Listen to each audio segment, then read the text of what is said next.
My childhood home was one of those old two-story houses with creaky floorboards and a history etched into its very walls. My room was on the second floor, a cozy little space that was my entire world. But every night, as the sun dipped below the horizon and shadows grew long, a familiar dread would creep in. It started when I was about 7 years old. I'd be tucked into bed, the familiar weight of my patchwork quilt a small comfort, when I'd hear it. A faint, almost imperceptible scratching sound coming from directly beneath my bed.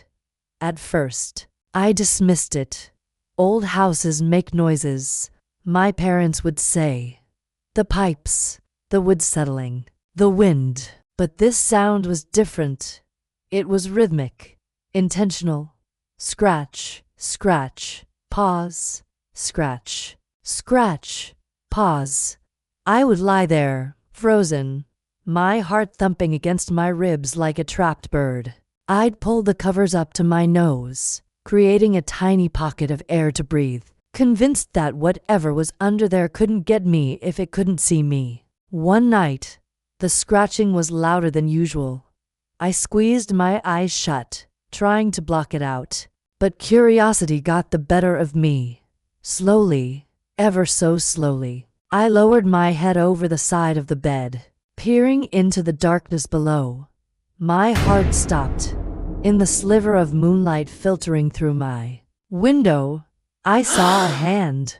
A pale, wrinkled hand with long, yellowed fingernails, methodically scraping against the wooden floor. It was the hand of an old woman. It moved with a slow, deliberate motion, then retreated back into the deeper shadows. I didn't scream. I couldn't. The sound was trapped in my throat. I scrambled back up, pulling my knees to my chest, and stayed that way until morning, not daring to move a muscle. The next day, I told my parents. They exchanged worried glances.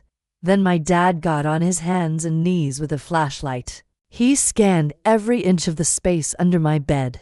"See, honey?" he said, his voice echoing slightly. "Nothing here but some dust bunnies and a lost sock." He was right. It was empty, but I knew what I saw. They thought it was just a nightmare, a child's overactive imagination. They started leaving my door ajar and a nightlight on in the hallway, but it didn't help. The scratching continued, night after night. A few weeks later, my grandmother on my mother's side came to visit. I loved my grandma, but she was very old and frail. Her skin was like thin paper, and her hands were knotted with arthritis, her fingernails long and curved. The resemblance was uncanny. The night she arrived, she was sleeping in the guest room downstairs. I lay in bed, listening, waiting. The house was silent. For the first time in months, there was no scratching. A wave of relief washed over me. Maybe it was all in my head. The next morning, I woke up feeling refreshed. I skipped downstairs for breakfast. My mom was in the kitchen, her eyes red and puffy. "What's wrong?"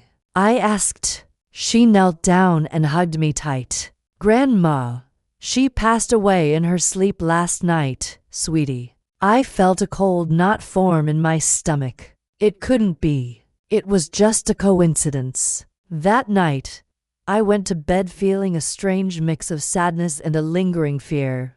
I waited. The silence in the house was heavy, absolute. There was no scratching. For years, the space under my bed remained quiet. I grew up, went to high school, and the memory of the scratching hand faded into the background, becoming just a spooky childhood story I'd sometimes tell my friends. When I was 16, my family decided to do a major spring cleaning. We were clearing out the attic, a place filled with forgotten treasures and decades of dust. In a dusty corner, tucked away in an old leather trunk, we found a box of old family photos. As I sifted through the black and white images, one in particular caught my eye. It was a photo of my paternal great-grandmother, a woman I had never met. She had died long before I was born. In the photo, she was sitting in a rocking chair, and she looked severe.